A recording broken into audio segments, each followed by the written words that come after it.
Como uno de tantos ejemplos en la fotografía, necesitaremos largas exposiciones y los filtros ND nos ayudará sin duda alguna a controlar la entrada de luz como lo necesitamos en el momento clave para tener esa imagen concreta. Otra ventaja de usar los filtros ND es para aplicar la famosa regla de 180 grados que es conocida en el mundo de la fotografía y filmación, teniendo así ese efecto cinematográfico añorado por muchos. No me quiero profundizar mucho sobre este punto de la regla de 180 porque requiere de más tiempo que sería para un video aparte y que además conseguirías mucho contenido en YouTube sobre este tema. Pero quiero explicarles de manera rápida y corta para que tengan una idea, si no lo saben. La regla de 180 grados se va a aplicar en imágenes en movimiento principalmente y se aplicará una configuración entre la cantidad de cuadros por segundo y la velocidad de obturación. Vamos con un ejemplo muy fácil.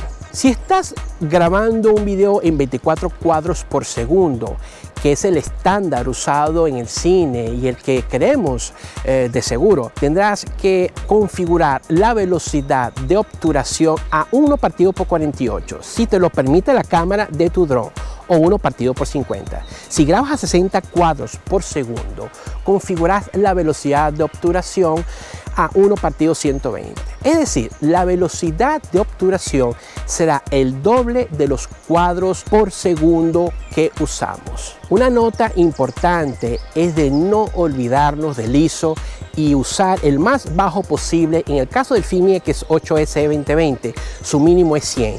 Y esto con la finalidad de reducir ese ruido en la imagen que se notará aún más cada vez que el ISO aumenta para dar más luminosidad digital, y eso que hace crear esos granos pequeños en la imagen. Si tenemos una buena luz y que lo podemos controlar con el filtro ND correcto, manteniendo el ISO lo más bajo posible, pues entonces sin duda alguna ese grano o ruido en nuestra imagen puede ser casi nula. Y es aquí, como les digo, que los filtros ND darán esa ayuda. Porque cuando estamos con mucha exposición de luz aplicando esta regla de 180, la imagen se sobreexpone, o mejor dicho, se quema la imagen si no tenemos estos filtros de densidad neutra, y que después en postproducción de la edición del video o foto no se podrá eliminar del todo, y si llega a eliminar con algún software, pues la calidad de la imagen se pierde. Los filtros ND, usando el apropiado, se aplicará como pasos de luz, reducirá la entrada de luz aplicando la regla de 180, y el motion blur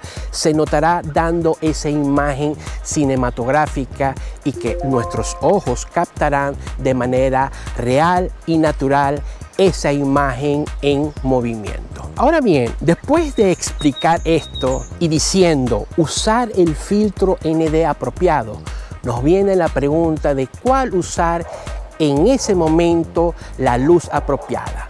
Pues dependerá de nuestro sentido común, así, tal cual.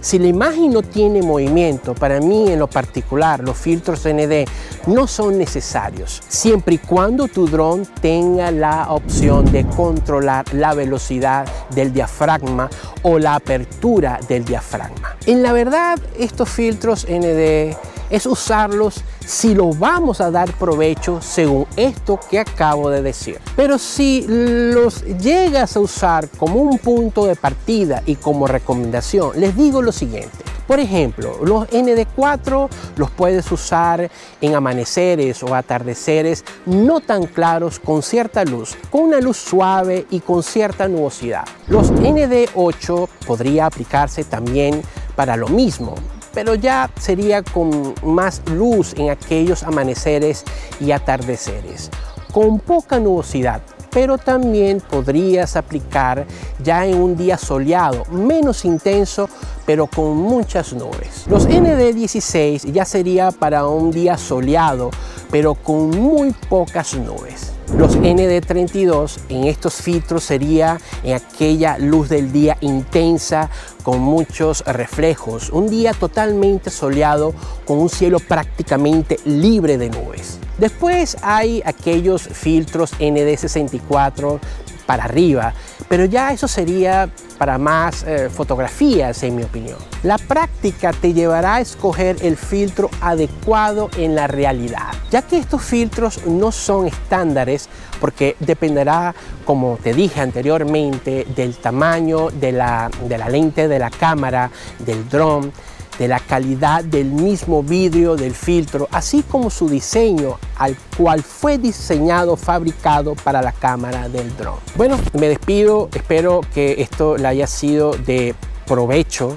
Toda esta información, ya saben, no se lo olviden, cualquier duda, comentario o algo que quieras adicionar en este video, por favor ponlo aquí abajo en los comentarios y así vamos a compartir en nuestra comunidad todo ese tema de conocimientos o alguna cosa que se me haya olvidado explicar, ¿ok? Entonces cuento con tu apoyo y por favor, ya sabes, si no estás suscrito, suscríbete porque viene más material que va a ser de mucho interés para ti sin duda alguna. Entonces ya sabes, mi canal, tu canal, el canal de todos, Joseph Channels, y para quien no lo sabe, mi nombre es José Carlos. Hasta una próxima.